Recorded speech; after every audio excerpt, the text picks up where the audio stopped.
Hello everyone and welcome to the Seaward webinar. This is webinar chapter 6, and in this webinar we're going to be covering fixed appliance testing. Fixed appliance testing has obviously been a very hot topic since its introduction to the 4th edition IET Code of Practice back in 2012. So kicking off then, should I PAT test fixed equipment? One of the big myths surrounding PAT is that we only have to test items with a plug on.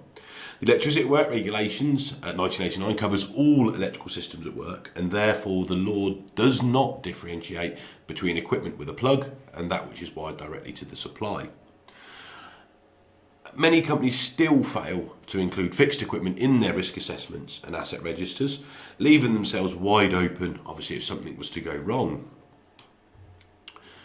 So, looking at the sort of more complex arrangement of work, naturally, obviously, fixed equipment is harder to test. We don't have the convenience of a plug, which can be used to isolate the equipment and then attach it to the test socket on the PAT tester. The inspections and tests carried out on fixed equipment are the same that you would carry out on a normal sort of plug-top electrical appliance, but the key challenges are safe isolation and connection to the test equipment itself. So to comply with the Electric Work Regulations, Regulation 16, those testing fixed equipment must be competent to do so.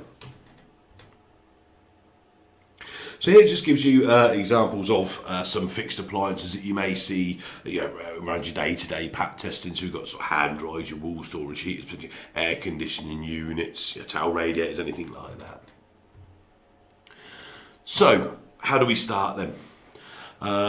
Like anything, the starting point for testing fixed equipment must be a thorough risk assessment. And it's always worth pointing out that you've got to remember, in some cases, the risk of doing the test may actually be higher than the risk of not doing it. And often changes can be made to the installation of the equipment which will better facilitate this type of testing or even reduce the risk. So examples of this may include better labelling on your distribution board, adding in additional isolators and the use of RCDs. With that, obviously, the creation of a fixed equipment health and safety policy is also highly recommended.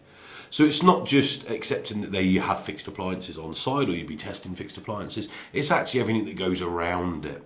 The risk assessment of how often it should be tested, why it should be tested, is it at a height where does that pose more of a risk testing it than not testing it? So it's a big, thorough health and safety policy, and that can sit aside with your PAT testing policy.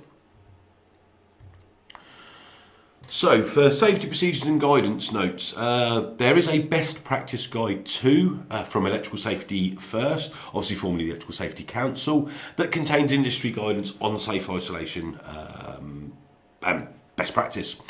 So, those performing safe isolation should be trained to do so and have the necessary equipment to perform the activity safely. If in doubt, you can get the equipment isolated by a qualified electrician, but if you are carrying out the testing after that, always check the isolation yourself before starting work. So what we've done down there is just provided a link, which obviously, with it being a webinar, you can't click on, but obviously, there's the file path, if you like, and it is a free download off the Electrical Safety First website. Very worth reading. So what equipment is required when you're carrying out safe isolation?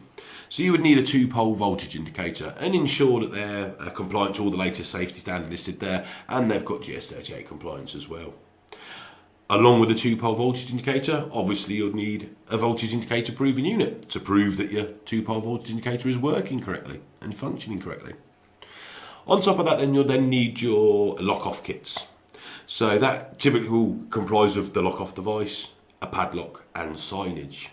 So if you're working on a hand dryer in a toilet down the corridor, you've got it safely locked off, so somebody's not going to come along and that shouldn't be off, and switch it on and you're the other end. So important you have the lock-off kits. Then your insulated tools, obviously specifically your screwdrivers for when you're taking the fuse spare apart. And then obviously a PAT tester with point-to-point facility. Now, we've added the point-to-point facility in the Apollo range to enable you to carry out fixed appliance testing. This is obviously removing the necessity of having to go and buy a fixed installation tester as well. So it can all be done in the Apollo range.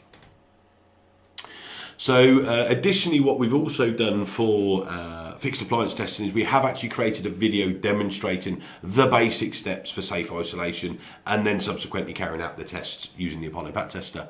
Obviously the software we're using now in this presentation doesn't allow to share the video, but again, if you just follow that link through or go onto the Seaward YouTube channel, you can see the video there. But it is important that we point out that the video is for demonstration purposes only, and it's not designed to replace safe isolation procedure training. It's vital that if you are looking to carry out fixed appliance testing, that you comply and obtain the correct competency and certification to do so.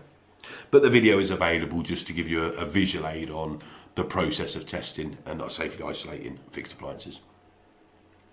So when you're performing the test then, once the equipment is safely isolated, you can then carry out a full visual inspection as detailed in the 4th edition IET Code of Practice.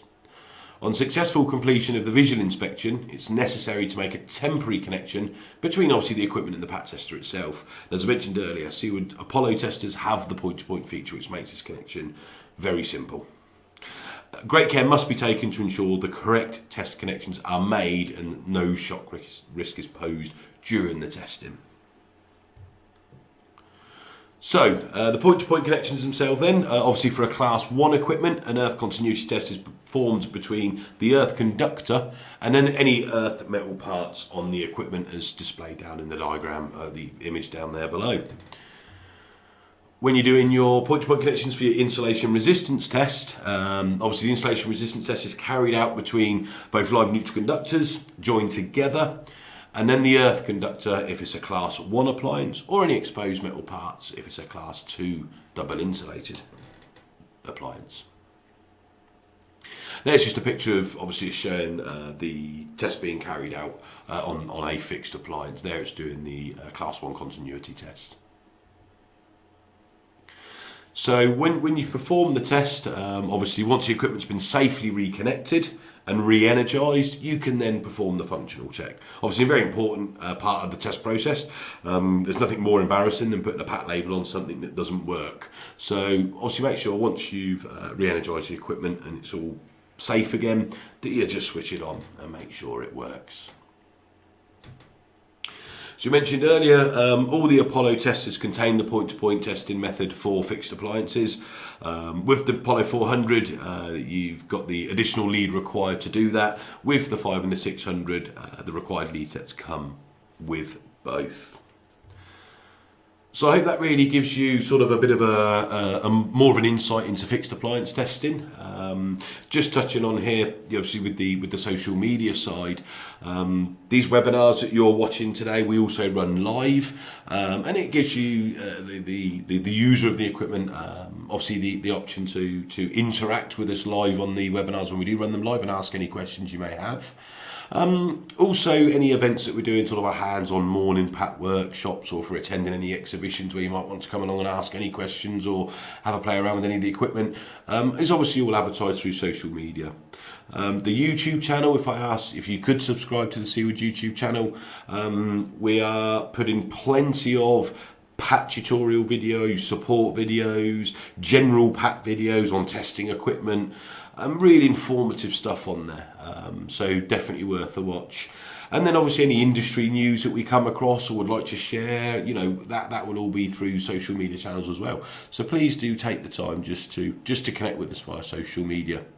And that sort of wraps up this webinar today. I hope you found it useful, and keep an eye out for more coming.